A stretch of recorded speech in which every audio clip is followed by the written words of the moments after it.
I do have one quick scheduling announcement. Tomorrow, President Trump will be joined by the First Lady in the East Room for an executive order signing aimed at expanding opportunities for education, career development, housing, and other resources for young people transitioning from foster care to adulthood. This is part of the First Lady's Fostering the Future efforts, which are a Be Best initiative. In other news, the Democrats dragged on the government shutdown for 43 days, the longest shutdown in U.S. history. But tonight, thanks to Republicans, the White House is very hopeful that this shutdown is going to come to an end. The damage caused by the Democrats with this reckless government shutdown cannot be forgotten. It is entirely the fault of the Democrat Party. Just look at the vote count. Hundreds of thousands of federal employees have missed their paychecks.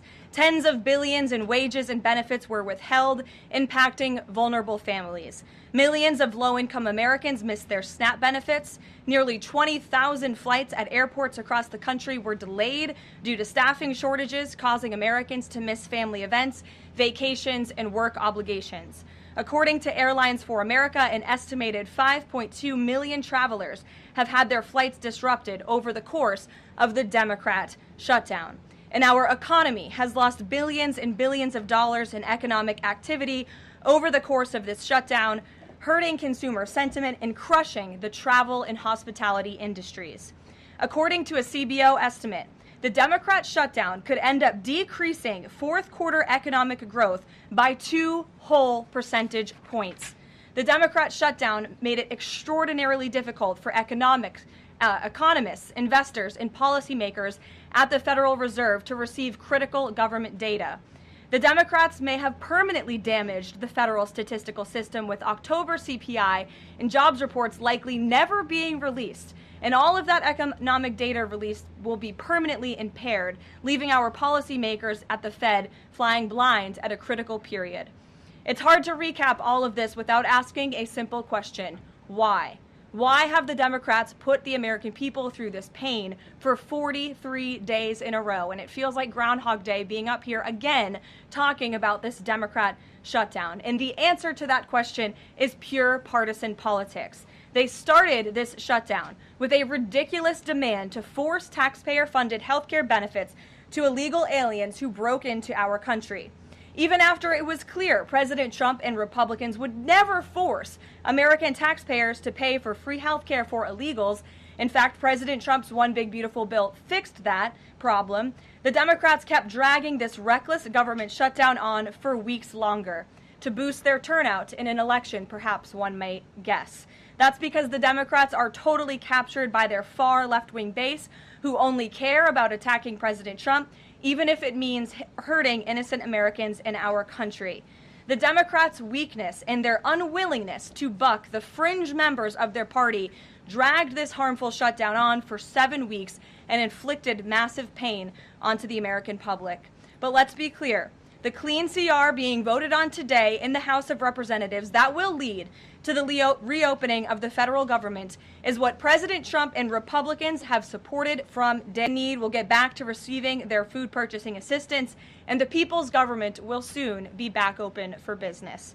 President Trump looks forward to finally ending this devastating Democrat shutdown with his signature, and we hope that signing will take place later tonight.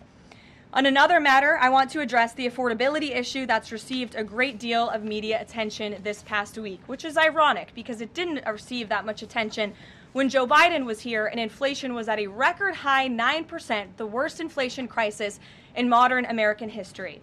And President Trump won a landslide election in part to address the affordability issues created by Joe Biden and the Democrats. And that's exactly what President Trump has done since day one of his administration.